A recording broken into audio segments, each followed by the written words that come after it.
नमस्कार दोस्तों, आज की क्लास में आगे का जो पार्ट हमारा बचा है उस पर हम बात करने वाले हैं। आज मैं टेंस लेने वाला हूँ परफेक्ट कॉन्टिन्यूस।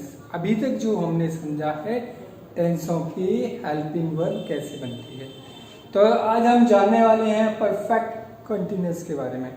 परफेक्ट कॉन्टिन्यूस होता क्या है दोस्तों? परफेक्ट कंटिन्यूअस को पहले हम समझ लेते हैं। एक सेंटेंस लिखा हुआ है यहाँ पर, हम 1 घंटे से टेंस पढ़ रहे हैं। इस सेंटेंस को अगर हम इतना पढ़ें, हम टेंस पढ़ रहे हैं, हम टेंस पढ़ रहे हैं। ये कौन सा टेंस हुआ? हम टेंस पढ़ रहे हैं, ये हुआ कॉन्टिन्यूअस। हम टेंस पढ़ रहे हैं, ये कौन सा हुआ? कॉन्टिन्यूअस। और 1 घंटे से अगर आप किसी काम को कर रहे हैं तो उसका कुछ समय कंप्लीट हुआ होगा, उस एक्शन का कुछ पार्ट कंप्लीट हुआ होगा। यस और नो ना? तो ये जो 1 घंटा जो समय है वो क्या बताता है? परफेक्ट। और ये इस टेंस को, इसको ध्यान से समझते हैं। हम 1 घंटे से टेंस पढ़ रहे हैं, तो हम टेंस पढ़ रहे हैं, ये क्या है? कॉन्टिन्यूअस है। ये कॉन्टिन्यूअस है जब समय इसके साथ जुड़ता है और समय का कुछ पार्ट जो कंप्लीट हुआ है उसकी वजह से बनता है परफेक्ट कॉन्टिन्यूअस। और ये सेंटेंस, ये जो सेंटेंस है प्रेजेंट का है, इसलिए हम बोलेंगे इसे present perfect continuous. Present perfect continuous. दोस्तों समझते हैं इसे हम एक टाइमलाइन से समझते हैं कि बाकी में परफेक्ट कॉन्टिन्यूअस जो टेंस है उसको हम एक टाइमलाइन से और अच्छी तरह से समझ लेते हैं। देखो, अगर मैं बात करूं इस समय की, अभी जैसे जो समय हुआ है 7:20 हुआ है, इस समय से 1 घंटे पहले का समय, इस समय से 1 घंटे पहले का समय, 1 घंटे पहले का समय यानी कि ये एक्शन यहाँ स्टार्ट हुआ और यहाँ तक चला, तो ये कंप्लीट हुआ होगा, कुछ तो परफेक्ट हुआ होगा इसमें। 1 घंटे में कुछ तो कंप्लीट हुआ है दोस्तों। ये परफेक्ट क्या होता है? परफेक्ट क्या होता है? परफेक्ट को हम समझते हैं।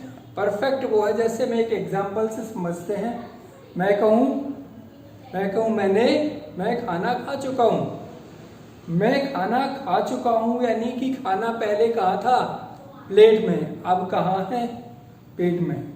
समझना है इस बात को, अब कहाँ है? पेट में। यानी कि एक एक्शन थी जो कंप्लीट हुई है, अब इसके बाद में इसका कंप्लीशन हुई है, उसके बाद में इसका कोई आगे स्कोप नहीं है। खाना खाने के बाद और तो खाना नहीं खाया जा सकता है ना? तो जहां पर परफेक्ट, उसे यहाँ पर जो जिसका स्कोप है, आगे कोई इंप्रूवमेंट नहीं हो सकता, वहां पर परफेक्ट होगा। हाँ, यहाँ पर इसके बाद में भी अगर एक्शन आगे चल रहा है, एक्शन आगे गोइंग ऑन है, तो वो क्या हुआ? कॉन्टिन्यूअस हुआ। क्या हुआ दोस्तों? कॉन्टिन्यूअस है। तो हमने जाना प्रेजेंट परफेक्ट कॉन्टिन्यूअस, यानी कि हम 2 टेंसों से बना है। परफेक्ट कॉन्टिन्यूअस जो है 2 टेंसों से मिलकर बना है। परफेक्ट और कॉन्टिन्यूअस, इन दोनों से मिलकर बना है परफेक्ट कॉन्टिन्यूअस। तो हम पढ़ रहे हैं प्रेजेंट परफेक्ट कॉन्टिन्यूअस। यहाँ पर ये बहुत ही प्यारा सा वर्ड आप देख रहे हैं, से। इसके लिए हम यूज करते हैं क्या? आप अच्छी तरीके से जानते हैं माय डियर फ्रेंड, मैं बताना चाहूंगा सिंस और फॉर का यूज हर छोटे से छोटे एग्जाम में, हर बड़े से बड़े एग्जाम में पूछा जाता है। ध्यान से अगर हमने इसका यूज समझ लिया तो हम कोई भी एग्जाम में इसके आसानी से इसे सॉल्व कर सकते हैं। तो हम इसकी कहानी में पहले सिंस और फॉर के यूज को समझते हैं कि सिंस और फॉर का यूज कैसे किया जाता है। सिंस, फॉर, उसके बाद में ये टाइम वर्ड, इसके बाद में टाइम वर्ड आते। पहले हम सिंस और फॉर के यूज को समझते हैं। सिंस क्या दिखाता है? सिंस हमें दिखाता है पॉइंट ऑफ टाइम। ये पॉइंट ऑफ टाइम को हमने जाना है। पॉइंट ऑफ टाइम क्या क्या हो सकते हैं? डे हो सकता है, day, date, year, month, season. उसके बाद में parts of a day, parts of day, day के जो पार्ट होते हैं जैसे since morning, since afternoon, since evening, ये डे के जो पार्ट्स हैं। सिंस डॉन, सिंस डॉन, ये वो जो समय, सुबह का जो समय होता है, सूर्योदय के जो पहले का समय होता है उसे डॉन कहा जाता है।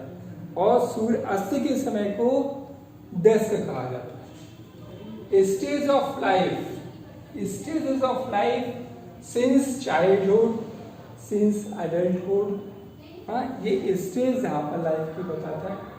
नेम ऑफ इवेंट और ओकेजन, जैसे सिंस दिवाली, सिंस होली, कोई भी अगर ओकेजन है, सिंस हिज वेडिंग, किसी की वेडिंग सेरेमनी, कोई भी ओकेजन, इन सब को बताने के लिए यहाँ पर पॉइंट ऑफ टाइम आता है, वहाँ पर हम यूज करते हैं दोस्तों सिंस को। एक बार इसे और समझ लेते हैं। सिंस रिप्रेजेंट करता है, किसको दिखाता है? पॉइंट ऑफ टाइम को। पॉइंट ऑफ टाइम में डे, डेट, ईयर, मंथ और सीजन, पहला। दूसरा हमने लिया पार्ट्स ऑफ डे, डे के जो पार्ट्स होते हैं, parts of day, since morning, since dawn, since dawn to dusk.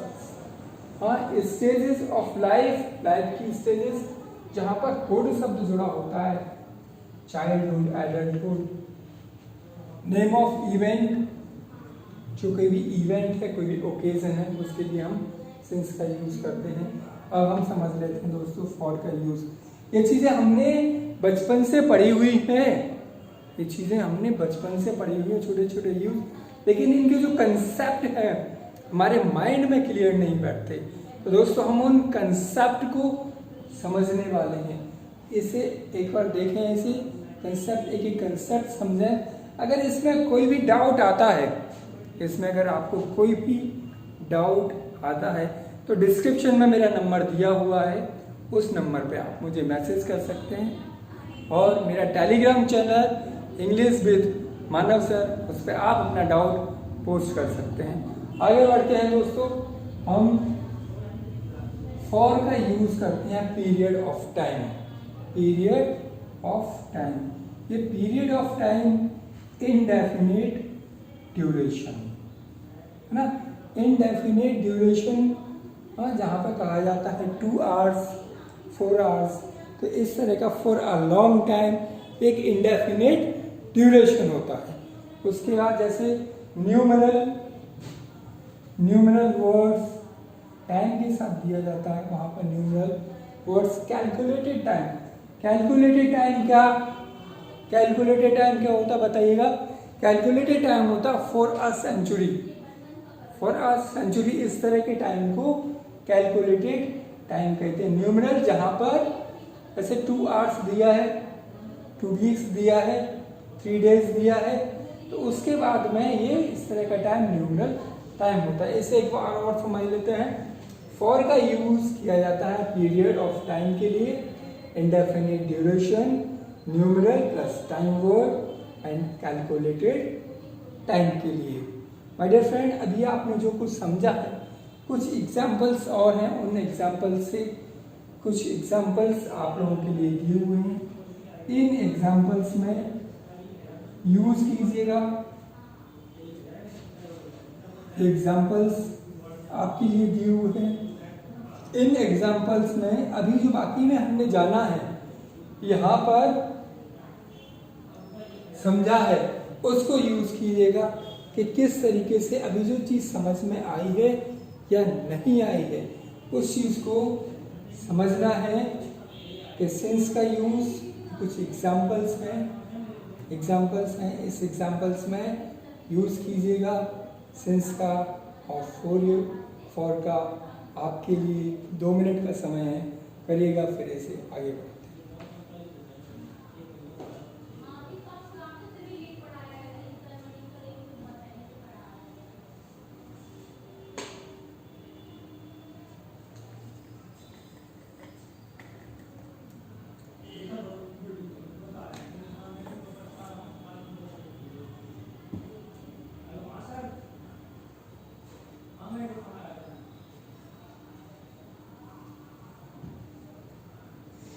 हो गया गाइस,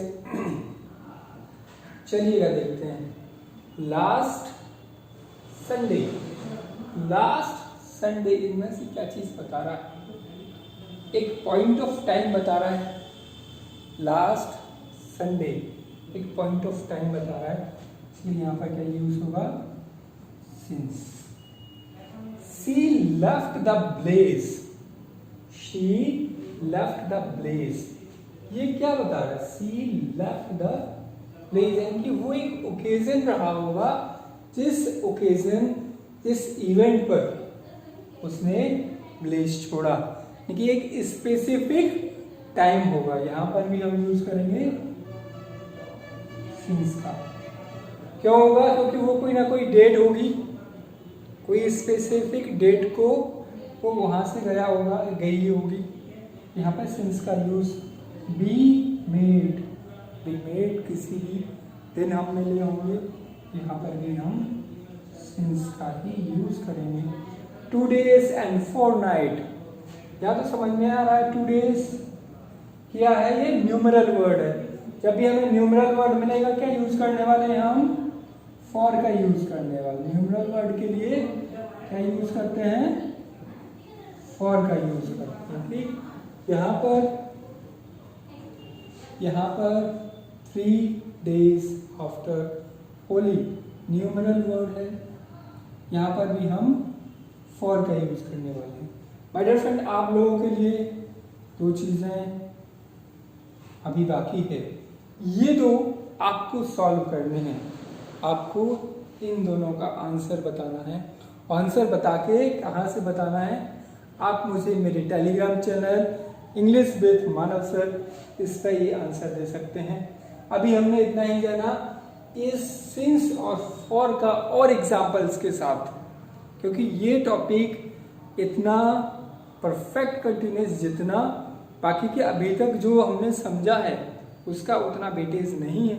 इतना कि अगर इस कहानी को अगर हमने ढंग से सीख लिया, समझ लिया, तो बाकी में किसी भी एग्जाम्स में, जैसे मैं पहले भी आपको बता चुका हूँ, तो उस एग्जाम्स में हम कम से कम 1-2 मार्क्स हमारे पक्के ज़रूर होंगे। तो दोस्तों, इस कहानी को एक बार और देख लें। अभी तक जो आज मेरे इस चैनल को अगर सब्सक्राइब नहीं किया है तो प्लीज़ आप सब्सक्राइब करें। मैं आज तक के लिए इतना ही, धन्यवाद।